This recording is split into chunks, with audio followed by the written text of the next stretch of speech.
And we are live. What's going on, everybody? NBA Strategy Show is here. It is Friday, and it's also November 1st. 2 more months to go in this lovely 2024. I'm Josh Engleman, here to break down a 9-game slate on DraftKings, a 7-game slate on DK, where 3 games lock at 7, 3 games lock at 7:30, and then you just wash your hands of the slate by 8 o'clock. Kind of an interesting day. Yesterday was pretty weird. I felt like I was all over the slate. Like, I think I was pretty dialed in. But 2 things happened, and I had no tie to it. Ja Morant had one of the most efficient games you'll see. I got his minutes right. I didn't expect him to have a preposterous triple-double in 29 minutes.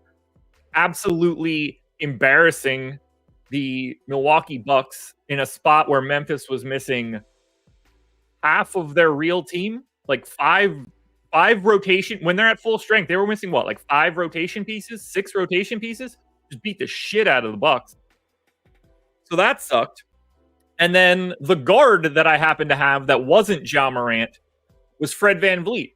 So Ja Morant, in his standard playing time, got a 99th percentile outcome. Fred VanVleet, in more than his standard playing time, had a 1st percentile outcome. Those 2 items flip-flopped, not even flip-flopped. Those 2 items stopped me from having anything of value. But like Wemby, 5x5. Second one of his career. Worked out perfectly. Jalen Wells played 38 minutes. Worked out perfectly. It's just annoying. Devin Booker as a GPP pivot. Smashed late night. Ugh. Yuck, yuck, yuck. I think we're going to look back in time at the Milwaukee Bucks, and I hate to say this, but I did say it at the time, but I hate to say it again. The Milwaukee Bucks will go down with their biggest mistake being not trading Chris Middleton and trading Drew Holiday. They got rid of the wrong dude. And that hamstrung them quite a bit.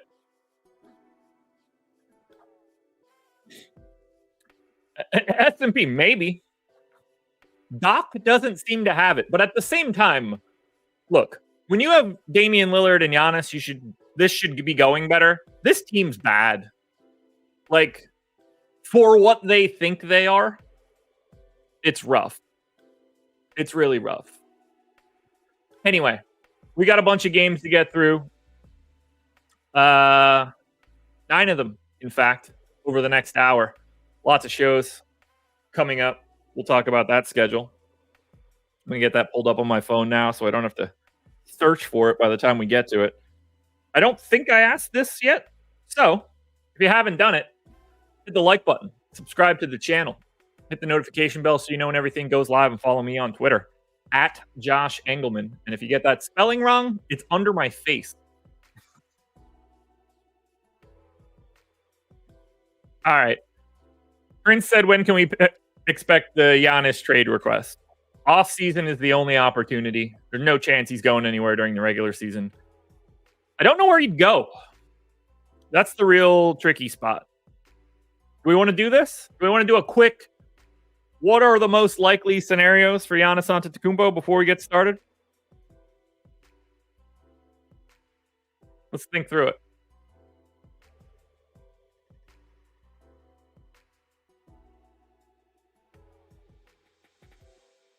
All right. He's never going to Cleveland. I mean, in theory, he could go to Boston. That would make no sense to me in any way. But, like, technically speaking, he could go to Boston. They have enough guys to, like, ship the other way.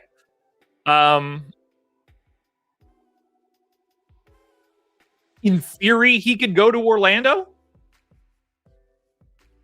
In a way, I kind of like it.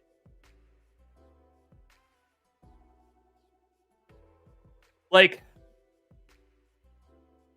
could you get away with Giannis to Orlando and he become, because we got to remember, every day that goes by, Giannis is going to become a center only.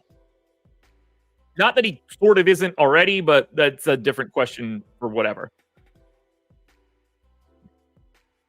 Paolo Banchero, Giannis, 4-5? Orlando can make that happen. I don't know how it would have to be every pick possible. Salary becomes a problem. You'd probably be sending like Franz back and something like that. Chicago, no. Washington, no. I mean, Knicks are always here. It would have to be Towns going back. This one doesn't seem as likely. I know the talk is Miami. That's not happening. That's just not happening for two reasons. One, unless like, I don't think Miami and Milwaukee are particularly fond of each other in the front offices. I think that's pretty obvious, but what is Miami giving up in that deal? They don't have the draft. Miami has no path to even being close to the best deal that can be put out there. None. So Miami to me seems like wildly impossible. I mean, in theory, Charlotte could do it. They're not. It's not going to be Atlanta. It's not going to be Indy. The rumor was Brooklyn. That's not happening. I don't know why. That's just not happening. Philly's not happening. Detroit's not happening. You can make a case for Toronto just because of the international piece of this. Don't see it. And then clearly he's already on Milwaukee. I love the idea of Oklahoma City. I mean, Oklahoma City can get anybody. I don't think this would be what they would do, but they can do it. Phoenix can't do it. I don't think Golden State can do it. I think they'd get beat. Yeah, Gabriel, not even close. Dallas, Gabriel, that package couldn't get Drew Holiday. It's not going to get Giannis. Dallas doesn't have the assets. They've traded away too many picks. Lakers don't have it. Houston could do it. Houston for sure could do it. You'd have to... If Houston did it, they'd have to send Şengün, which is fine because Brook Lopez is at the end of the rope. I like the Houston thought. No state income tax as well. That one's interesting. Memphis could do it. Doesn't seem like something they would do, but Memphis could absolutely do it. Minnesota can't do it. He'd never go to Sacramento. No on Denver. Pelicans can do it. I don't think he's going to New Orleans. It's the worst market in the league. Clippers can't do it. He's never going to Portland. San Antonio can do it. The fascination of Wemby Giannis would be awesome. That's legit. To me, it's Orlando,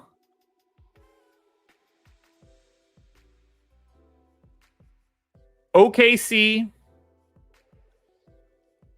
Houston, New Orleans, San Antonio.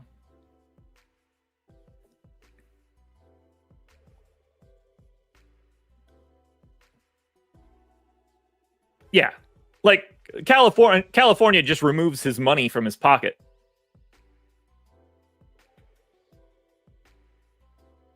Fascinated to see where it ends up.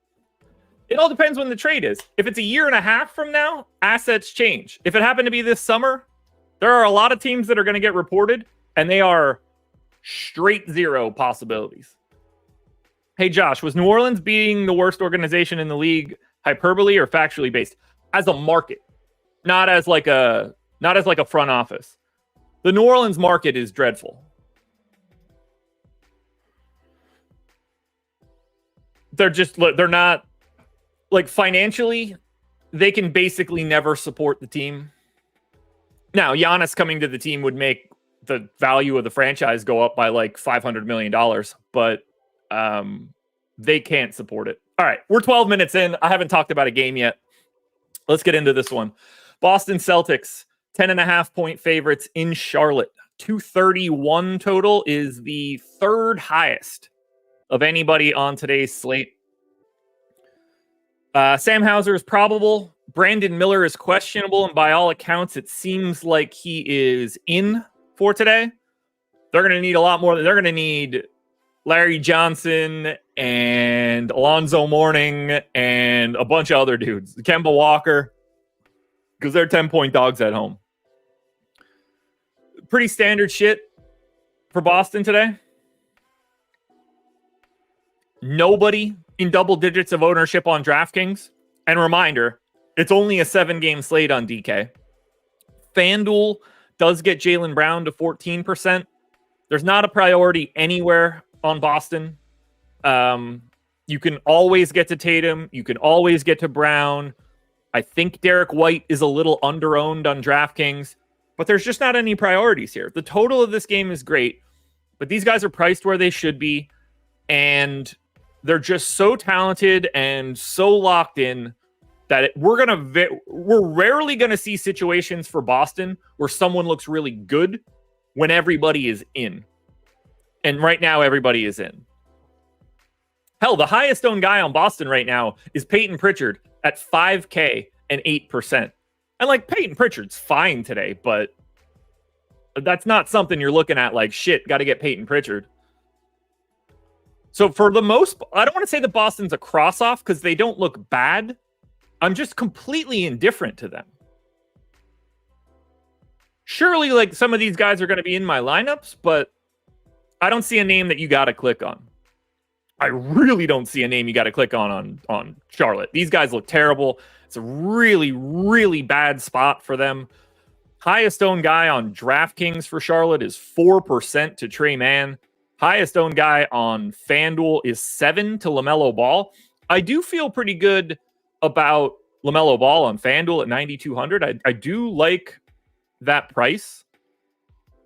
But of all the games here, like, trying to get to Charlotte, it's a bit of a tough sell. This is largely a game where I don't think you'll have much exposure. These are all like last guy in GPP pivots to lower owned dudes. There's nothing from Boston or Charlotte that I want in any sort of way. Steven, I mean, he's going to play every once in a while. Like, they just have this embarrassment of riches where, like, Kata can play today over Tillman or over Cornette, and it just doesn't affect it doesn't affect what they want to do at all. From the beginning, my assumption was that they would rotate through those three guys, and like two of them would play every day. They're definitely more firm to Cornette and Tillman, but yeah, like, Kata's going to pop up from time to time.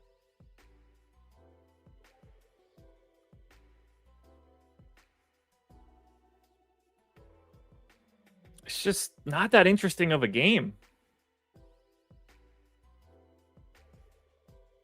Oh, Steven, no, there's no chance you're clicking Kata's name to play today. That's a straight zero. You can't do that. You can't do that. There's too many good plays. For guys like that, they're like permanently the 80th best guy on the slate. Like, even if you want to play him, he's like the 9th best guy on his own team. Yeah, I don't expect the same Nick Richards game today, Chris. All right, Orlando and Cleveland. This one at least deserves a little bit of a talk. So, Magic are 8-point dogs. Cleveland, this is a 217 total. So these are both highly defensive teams. Cleveland is damn good right now. They are beating the shit out of everybody. And if they're going to be healthy, they're going to do that for a while.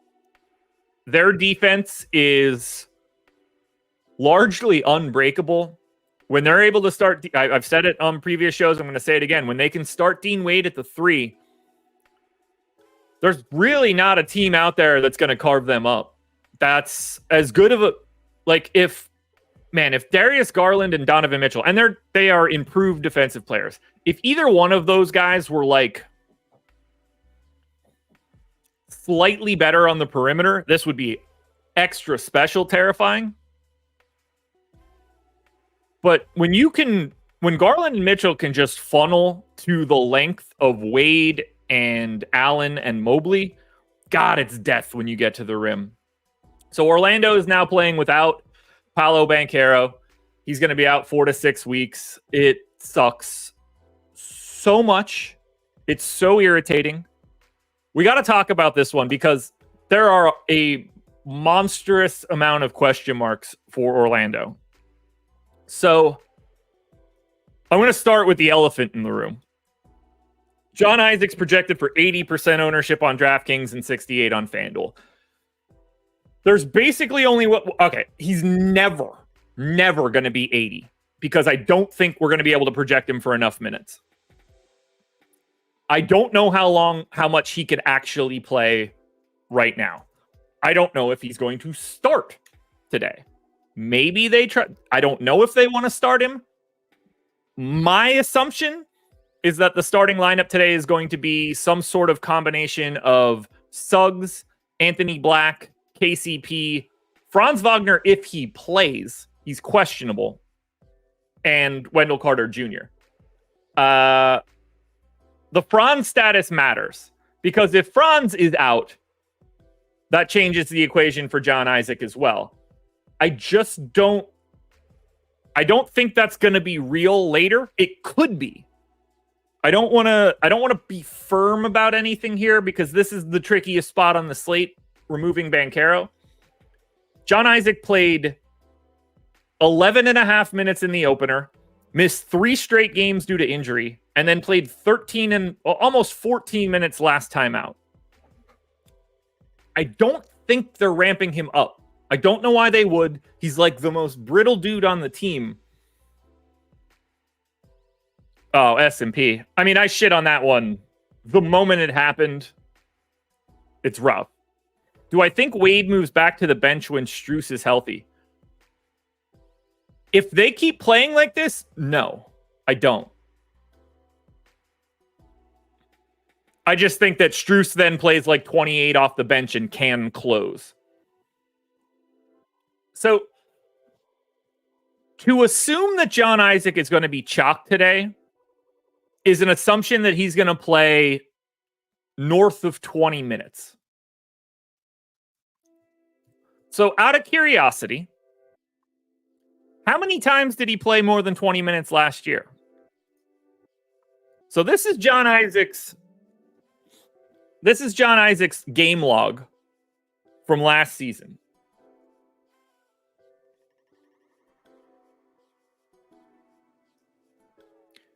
He played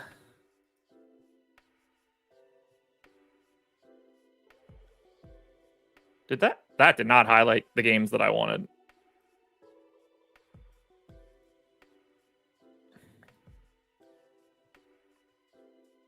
Okay, that's not working the way that I wanted to. We'll count this one. 1, 2, 3, 4, 5, 6, 7, 8, 9, 10, 11, 12. Last season, he played 13 games, 20 minutes or more. The most he played in a game was 26. Now, if you project John Isaac for 26 minutes today, yeah, he's going to be 80% owned. It feels like the most you could realistically give him is 20. So let's look at what his value looks like if we give him 20. I think that's a fair, most likely case scenario type situation. So let me just turn him into 20. And then I'm just going to lop a bunch of time off of Jet Howard to see what it looks like.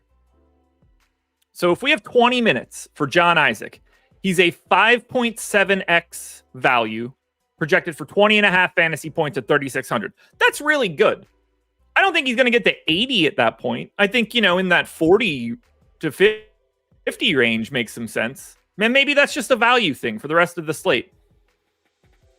I'm not married to it yet. We need a lot more news for this game. But I'm not confident. And I'm going to bump him up a little bit here. I'm not confident he's getting enough minutes to make that happen. Jake, probably.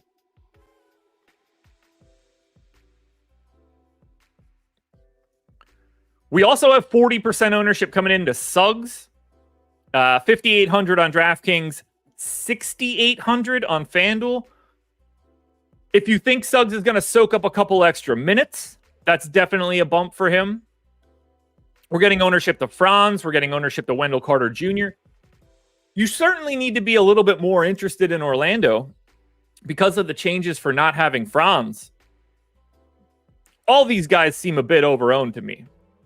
Like Franz and Wendell Carter Jr. are where they should be. There's no chance I'm getting to 40% Suggs, but he looks good. And there's no chance I'm getting to 82% Isaac unless we get word that he can play 24 minutes. At 20, he's a great value, but I'm guessing we'll have a couple guys that look like him. Remember, it's 9:20 a.m. These are my best guesses at the ass crack of dawn. I'll be on the deeper dive later tonight. We'll have live before lock. We got a lot of time to get more news. But right now, I don't see it. It feels aggressive. As I look at Orlando, it's Franz and Wendell Carter Jr. as the first two guys that I'm interested in. And we still don't know the status of Franz.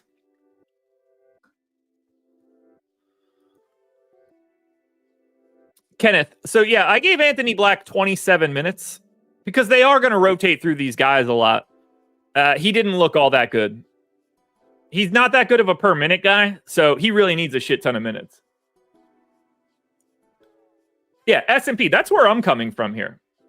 Like, if John Isaac had played all 5 games, I'd have a much different thought about this. The fact that he had to sit out 3 of their 5 games at this point, I'm very dubious about his upside.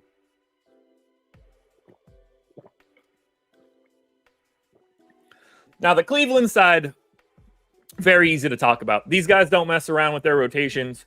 There's no Cleveland news that is relevant. Only Darius Garland on FanDuel at 6,300 got to double digits in ownership. That's 12%. These guys should all be in that like 5 to 10 range. But Cleveland looks so much like Boston. It's crazy because they just don't deviate.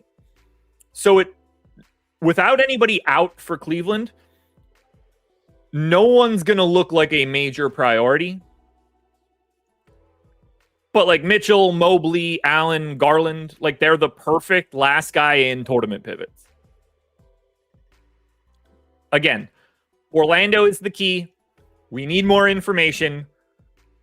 If the ownership holds, I am very, very dubious. There it is again for you, Jake DeWitt, of Jonathan Isaac. I could end up looking very wrong.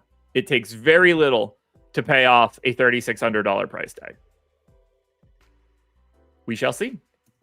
New York Knicks, 6.5 point favorites in Detroit, 218.5 total, second lowest total on today's slate.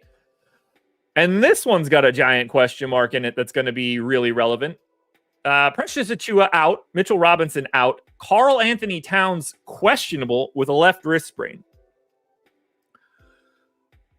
That will create hell because Jericho Sims is the flat min 3K power forward center on DraftKings, and Ariel Hukporti is also flat 3K center only. We will be playing quite a bit of Jericho Sims and or Ariel Hukporti if Karl Anthony Towns happens to be out, and you're probably going to end up seeing 40 minutes of OG Anunoby.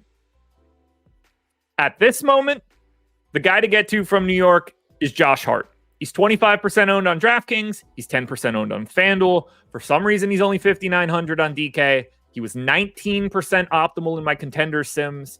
That's the dude from New York today on DraftKings and on FanDuel to a degree. I think Mikal Bridges is underowned. I think OG Anunoby is underowned. I think Jalen Brunson is properly owned. But I like getting to some of these New York guys as GPP pivots due to low ownership. Josh Hart is just a priority. The only thing that matters today, though, is whether or not Karl Anthony Towns plays. Because if he doesn't, we are freeing up a ton of playing time to 2 separate centers that have the minimum salary. This is a value spot that is going to be massive. Massive. I mean, it's probably 20 minutes to Sims, 20 minutes to Huckporty. Could be more for both of them. Oh, updated ownership? Okay. Is it smarter? Jake, are you sure about that? Because I don't have it. I have 38 minutes ago. Doesn't matter right now. I love the Knicks. I think they're a perfect tournament team. Hart's the key. Bridges, Anunoby, and Brunson. Brunson's in like the Jason Tatum camp. Bridges and Anunoby are under-owned. Thanks, Jake.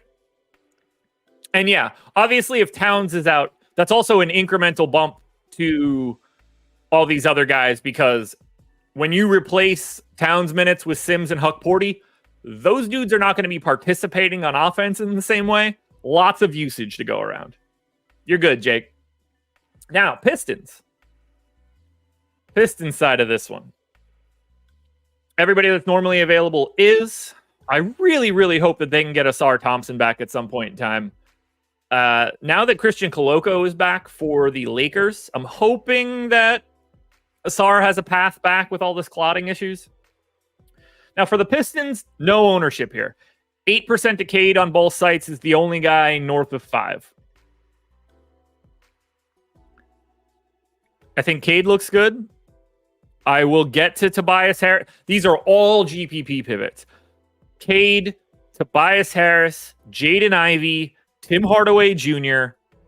These guys are all a little underrepresented. Do they look good? No. Do they look like replacements for chalky guys in a lineup that you need to make a pivot to? Yeah, they do. They do. Yeah, S&P, I don't want to do it, but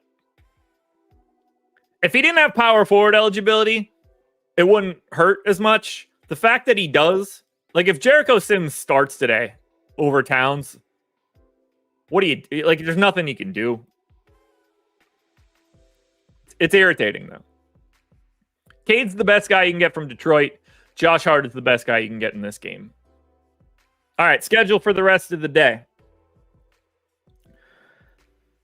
NFL strategy show is coming up next. Laffy and Greg will be breaking that one down. That one starts at 10 a.m.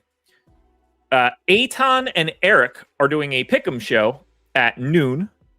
So if you are somebody that plays on Prize Picks, Underdog, Sleeper, DraftKings Pick 6, Better, Dabble, you definitely want to check that show out at noon. NHL strategy will be up at 2 p.m.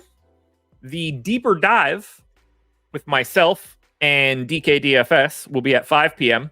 Greg and Eric will be back for Live Before Lock at 6. And then Greg and I will be on playback at 7 o'clock watching games for an hour.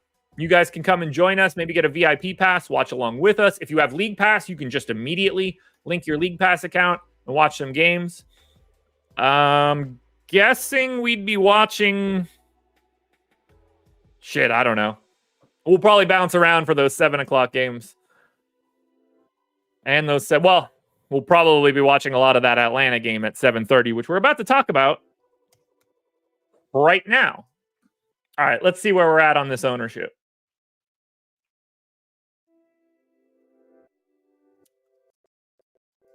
A little bit tamer. Isaac down to 60. And look, when it comes to ownership in the morning, all this is telling us is where the consensus is at 9 o'clock in the morning. We all have the same information.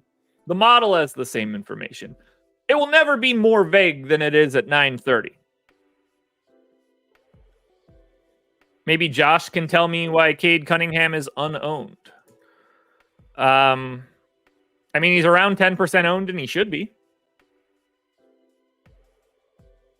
He showed up 13% optimal to me. He's 8% owned. Yeah, like 10% ownership for him seems right. That's just where he should be. All right, Sacramento and Atlanta. We got a problem on the Atlanta side again. We don't have any problems on Sacramento from an ownership perspective. It's single digits on DK. single digits on FanDuel.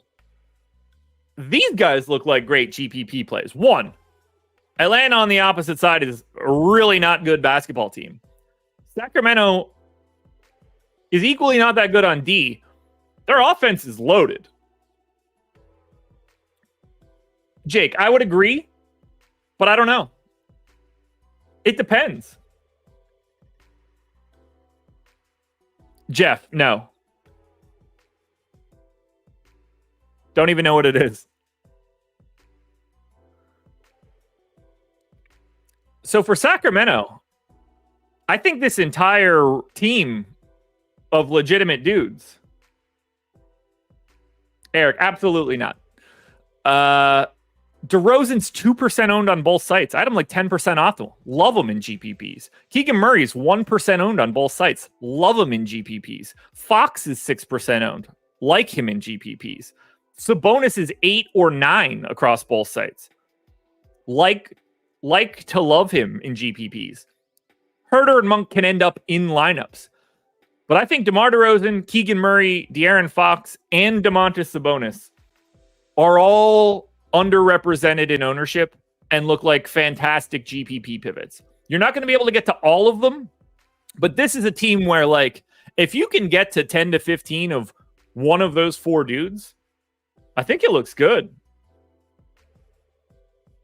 I think it looks really good.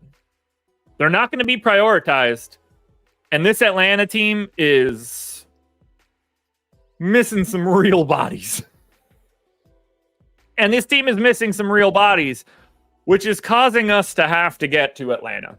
Zachary Risachet is 50% owned on both sites. I have him 5.9x his salary, 4,500, small forward only. Looks really good. As easy as it can be to get Risachet into your lineups. I'm going to be going right back to David Roddy. There's absolutely, based on what we know right now, there's no reason that Zachary Risachet should be 50% owned and David Roddy should be 15. Those guys should be equal at best. David Roddy's $300 cheaper than Risachet with the exact same positional eligibility. Like, they're going to start Trae Young, Jalen Johnson, Zachary Risachet, David Roddy, and Clint Capella, I would imagine. That dude should be way more owned if Risachet is 50. If we knew this ownership was real right now, you flip-flop those dudes immediately. David Roddy would show up as a positive ROI guy, and Zachary Risachet, I think, would show up as a negative ROI guy. Not that you can have negative ROI guys. That's not what that means. But I think David Roddy, based on the ownership right now, is the most underrepresented person relative to his own teammates. Trae looks solid, but north of 10K is a lot. I got him in for 38 minutes. Jalen Johnson, only 6% owned on DraftKings at 8,400. He's going to play as much as possible. Probably have Keegan Murray for a lot of it. That'll be an interesting matchup between two young dudes. You got to get to a lot of Atlanta, though. Young, Jalen Johnson as a pivot. Risachet and David Roddy are both priorities. Zachary Risachet is a lock play in cash games if this ownership maintains. But David Roddy, man, he's the sneak dude if you want to swap off a Risachet in GPP lineups. That looks so good to me. They don't have options. They don't have other dudes. David Roddy's playing 28 minutes today, barring foul trouble. Just is. Unless they have to play like Garrison Matthews, 34, try to shoot their way back into it. Really like this Atlanta side. Keep your eye on David Roddy. That's the dude from Atlanta. Not that Risachet doesn't look good. Chicago Bulls. 1.5 point dogs in Brooklyn, 226 total. Oh, I hate talking about Chicago. I really do. So for the Bulls, Q-tag Zach LaVine, Q-tag Jalen Smith. Clearly the Zach LaVine status is going to be important. I think he separated his shoulder. If you want to go based on the injury report, he has a left Acromyoclavicular sprain. Acromyoclavicular sprain. Clavicular. Acromyoclavicular sprain. There we go. Took me a little bit to sound that one out. A lot of syllables. Left acromyoclavicular sprain. That is so hard to say. Just say shoulder subluxation. Anyway, if everybody's in for Chicago, it's sort of just like a gaggle of 10% owned dudes. Vooch, Giddey, Dosunmu. Levine and White are only 5%, kind of like them in GPPs. FanDuel, very different. Josh Giddey has an MPE at 6,700. He's 30% owned. Hey, Connor, I got there though, right? Took me a minute, but like I'm right with acromyoclavicular, right?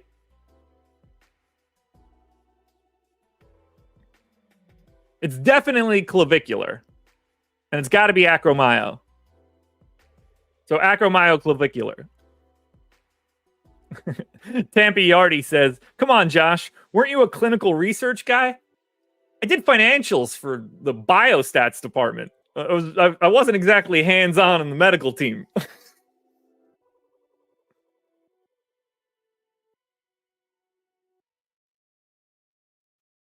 Acromio? Acromioclavicular? I mean, that's easier to say. I guess I enunciated it a little too much. Acromioclavicular. Okay. Got it. Connor, I appreciate you, by the way.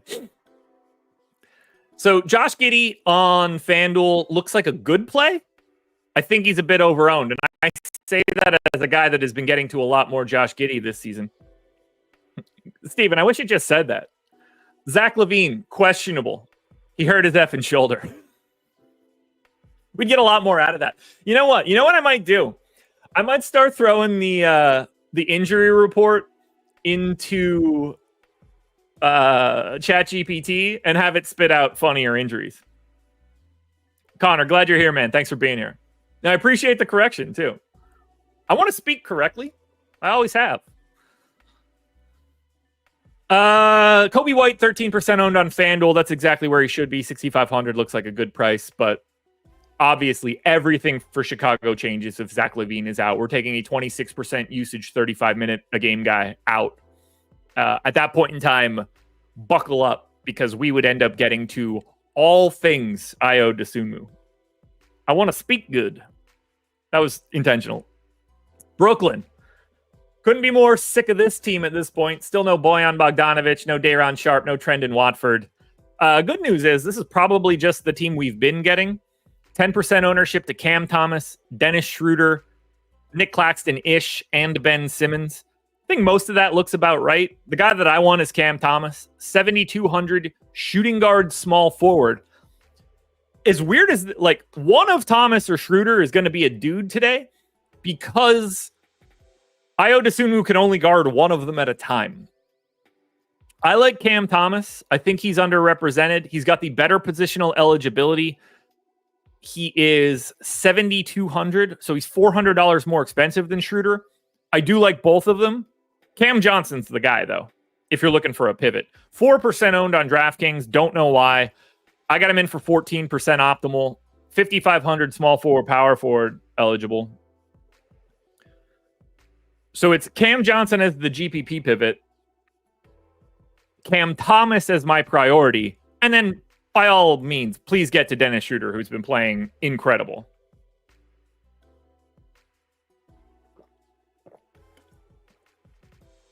Jeff, that's sick, man. That's fun. I ignore everything that I get from DraftKings. Probably shouldn't do that.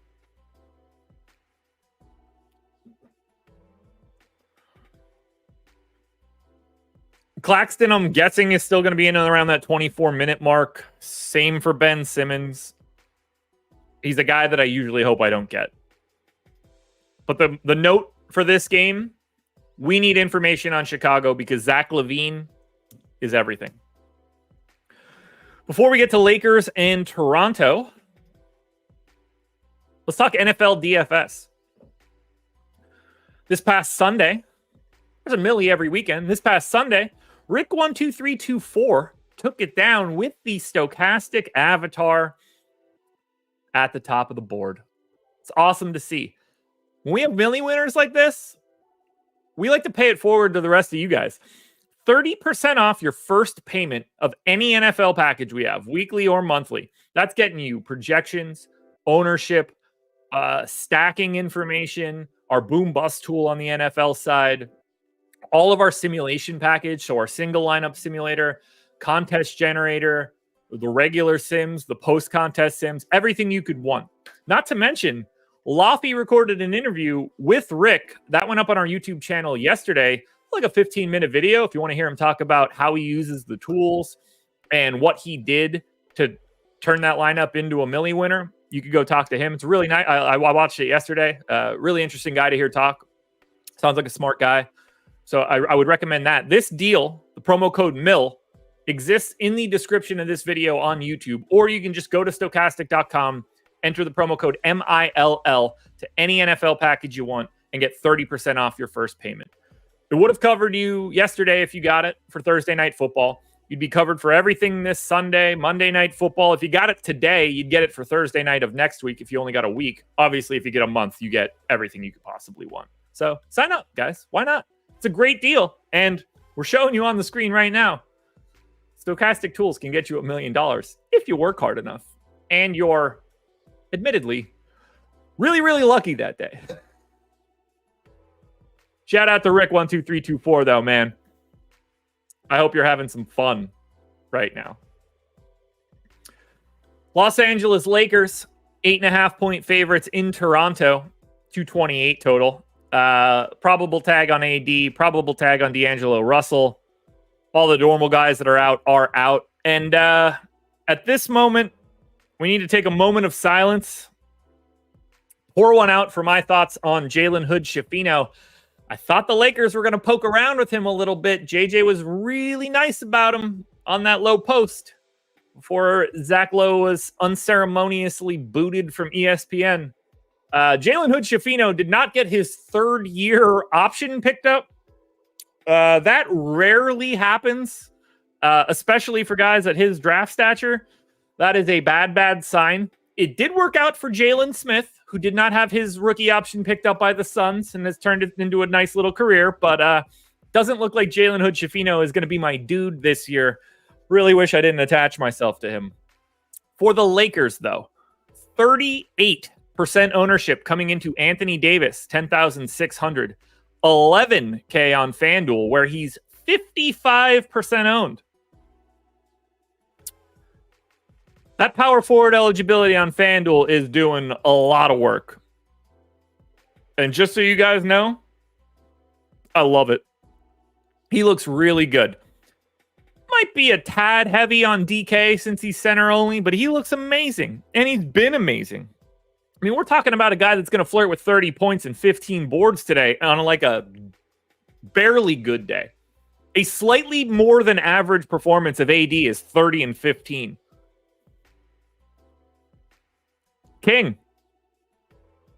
Love it. I totally forgot about it until right now. Glad you hit it. I mean, turns out you didn't need the points. It didn't matter what they set the line at. You were going to win that one way or the other, but I love it. Look, it was obvious to me. That line was clearly going to move. If you were able to move fast enough, you were going to get a point or two of value. Full stop. So Anthony Davis is very, very clearly the dude you want from the Lakers that could put up a score that is absolutely necessary. Austin Reeves, to me, on DraftKings is the easiest guy to get to, though. 18% owned, 6,100, point guard, shooting guard eligible. He was 17% optimal in my sim. That MPE helps a lot. He's not going to be able to separate like AD, because when AD has an outlier game, that's 70 plus fantasy points. You just lock that bad boy in. But Austin Reeves looks really good. So does Rui and so does LeBron. Both these guys are 15% owned on DraftKings. Rui not so much on FanDuel. He's $800 more expensive there. But that 4-pack of AD, Reeves, Rui, and LeBron, they look really good. And Toronto stinks.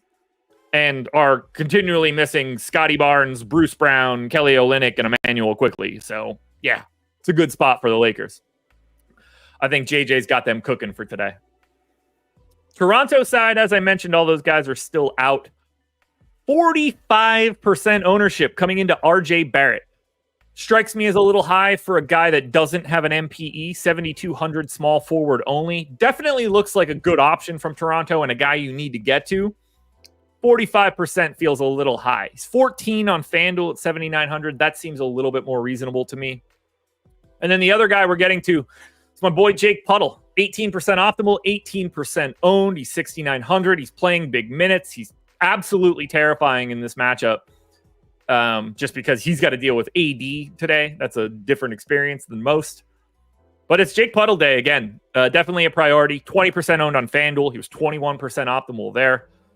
I mean, I had AD and Jakob Poeltl make up 40% of my optimal on FanDuel. It's a lot. Those two guys are high-level priorities here. I think Jake Puddle is technically the best play in this game. Anthony Davis is like the pay-up du jour, though. It's your boy Mike XL. Just started watching the show last week, and I appreciate the info you guys put out. Placed 10th in the $1.20 max last night. Nice, man. It's a nice payout for you. Congrats. Glad you're watching, too. For the rest of Toronto, it's probably going to be Mogbo season again. 4,500 on DK, for power forward center. 4,200 on FanDuel. He's really unowned. Definitely worth a flyer on DraftKings today. Not much else, though. Barrett and Poeltl are the guys that you got to get to. AD, Reeves, Rui, and LeBron on the Lakers side. Indiana Pacers taking on the Pels. Pacers 4-point favorites in New Orleans, 233 total. This game is a death sentence. Andrew Nembhard is questionable. I have him in for right now. He has knee tendonitis. Left the last game after I touted him. Left the last game after 5 minutes. I don't think he plays today. It would make zero sense to me if he did. But for right now, he has to be in. If he doesn't play, we're going to be very interested in Benedict Mathurin, who I think steps right into that starting role, probably plays like 32 minutes, and is going to be underpriced. For right now, not somebody I'm looking at. We need that Nembhard news. We also have Miles Turner, still questionable, missed the last game. We did get the Isaiah Jackson start. Jackson now 4,500 on DraftKings, 5,200 on FanDuel. He will not be the overwhelming value that we had last time out for Indiana. Not a lot of ownership coming in here. Halliburton and Siakam are right around 10% on DK, but basically the same on FanDuel. That's where I have their optimals. I don't think anybody stands out for Indiana until we get that Nembhard news and that Turner news. But 8K for Halliburton looks good. 7,600 for Pascal Siakam looks good. Not really anything that I'm super worried about here. In a weird way, because of these Pelicans injuries, Jordan Hawkins questionable, Yves Missi questionable, Daniel Tice questionable, no Murray, no Murphy, no McCollum, no Herb Jones. I mean, they're missing 4 guys, 3.5 starters, depending on which one of those guys you think ends up not being a starter. But you're missing like 4 of their 6 best rotation guys. But if Jose Alvarado is playing 32 minutes, that's not fun for Tyrese Halliburton. Jose Alvarado is going to be up his ass for every single minute. Not the best deal right there, but it's basically impossible to talk about the Pelicans right now. If Jordan Hawkins, Yves Missi, and Tice are questionable, that changes everything. We have massive ownership coming into Jose Alvarado. 4,600 on DraftKings, 4,400 on FanDuel. He's 45% owned on DraftKings and 70 on FanDuel. He's like a 6x value right now. My assumption is he starts. I went 32 minutes. He played more than that last time out, which is kind of bizarre. That's not how I projected him. He hadn't started a game last year. 2 years ago, in like his 15 starts, he only played like 26 minutes in them. So we got way more minutes out of Alvarado, which is a nice indicator. He looks fantastic no matter what. Yeah, S&P, that's rough. That's rough. Zion is like 30 to 40% owned, depending on where you're looking. Feels a little high.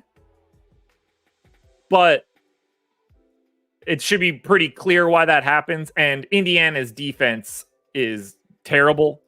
So the idea of getting to Zion here, yeah, it makes a lot of sense. It really does. I want to see, does Zion have a points prop? Am I like wildly underrepresenting him? Yeah, I'm pretty light on Zion right now. He'll look a little bit better in my model as we move forward. I think that might be a sign of what else is going to be around today. I mean, I already have him at 32% ownership or usage. Probably need to get that up to like 35. I like Zion. Alvarado looks great. Brandon Ingram's probably a little too expensive on DraftKings, but still 10% owned. Looks a little bit more reasonable on FanDuel, where he's 20% owned. And then if Jordan Hawkins plays, he's okay. Javonte Green could potentially look a lot better if Hawkins ends up out, or if Messi or Tice ends up out. We could end up looking at Jeremiah Robinson Earl if Tice and or Messi are out. So many moving parts for this Pelicans team.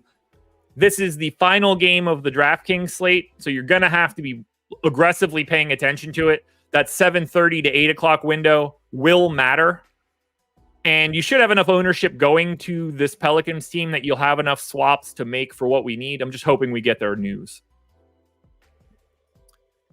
By the way, guys, for the 416 people that are in here watching on YouTube, hit that thumbs up if you can. We have now reached the FanDuel only portion of the show. Denver, Minnesota, awesome game if you want to watch it. Not a great DFS game. And then OKC, Portland, Oklahoma City is going to make life very difficult for the Portland Trailblazers tonight. They might not score. They might actually shut them out. Wow, S&P, that's surprising. So Denver, Minnesota, 219.5 total. Third lowest total on the slate on the FanDuel side. Single-digit ownership to everybody on Denver. I think that makes a lot of sense. Obviously, a difficult defensive matchup. A slower-paced game. No injury news here to speak of on either side. You know, if you want to play a 4% owned Jokic on FanDuel and try to get away from a massively owned AD, yeah, do that. That's fine. But he's a pivot. I think Jamal Murray looks the best of anybody on Denver at 7,300. But he's only 7% owned. But there's no priorities coming from Denver. These guys, like, they don't deviate their rotation at all. I think MPJ, Aaron Gordon, Christian Brown, they're all priced where they should be. So I can't advocate for Denver. Minnesota's kind of sneaky. So Anthony Edwards is 14% owned, and he deserves it. 9,100, shooting guard, small forward eligible. But Randall and Gobert are 2 and 3% owned. I had them 10% optimal. I think Randall and Gobert look like pretty interesting GPP pivots on the FanDuel side. And then Dante DiVincenzo should just be around 10%. I think we could run away from Mike Conley at this point. I don't really see anything for McDaniels or Naz Reid. Nothing crazy on the FanDuel side. Just not that appealing of a DFS game. I mean, I have it as the lowest paced game on today's slate of all 9. And it's got the third lowest total. Pretty tough here. Jeremy, I like that. I like that. And then finally, we close it out. OKC and Portland. Thunder are 11.5 point favorites.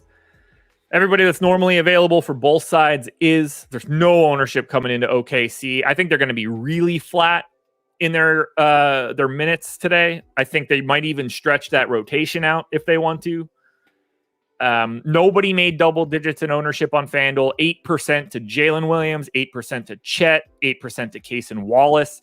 I didn't have anybody get north of 5% in optimal. Oklahoma City feels very, very uninteresting. Because Shea and Jalen Williams and Chet are all, I mean, Chet's 9,300 now. And he's live to play like 26 minutes because of how bad they beat Portland. Their defense is too good. Here's one for you. I think Oklahoma City has the best defense on paper. I got them at a 110 for today. Defensive rating. That's the same as Portland's offensive rating. So for as good as you think OKC's defense is, you want to say they're like top 3, that's fine. Portland is the inverse for offense. They're bottom 3. when you have a team that can't do anything offensively and you run it into the best defense that I think exists, Portland is going to have some really incredible shooting luck to get this one done. Now, on the Portland side, we do have 14% optimal rate to Anthony Simons at 4% ownership. I have the same sort of situation for Ayton. I do think Portland is a little under-owned. Like, there are obviously scenarios where this game is competitive. Portland wins this game outright, like 20% of the time. I like Portland if you want to try to get different and go to their good guys. You want to swap out somebody getting a bunch of ownership for a 4% owned Anthony Simons? Yeah, I can handle that. Or you want to go to like an unowned Kamara? Not the best per minute dude, but I can handle that. But you only want to pivot to these guys. There's not a priority from Portland because they are in the worst spot possible. They have the lowest individual implied total of anyone on this slate because of how big of a favorite OKC is.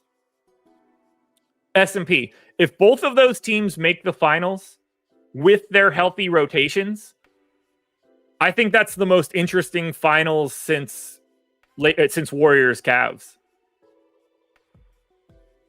The technical aspect of that series, I couldn't get enough of it. I'd be fascinated by that series. It would be such good basketball. But we'll find out what that looks like in April, I hope, and May and June. For now, I got a dip. NBA Strategy Show is in the books, folks. NFL Strategy Show coming up next on the Stokastic YouTube channel. This show will be up on podcast feeds anywhere you subscribe to podcasts in the next 15-20 minutes, so check that out. Contenders posted shortly. Make sure you're following me on Twitter for my contenders on DraftKings, FanDuel, and for the updates later today. Fun stuff, everybody. Another one in the books. I will be talking to you guys again on Monday for more NBA coverage. Have some fun. Good luck. Enjoy your weekend. Be safe.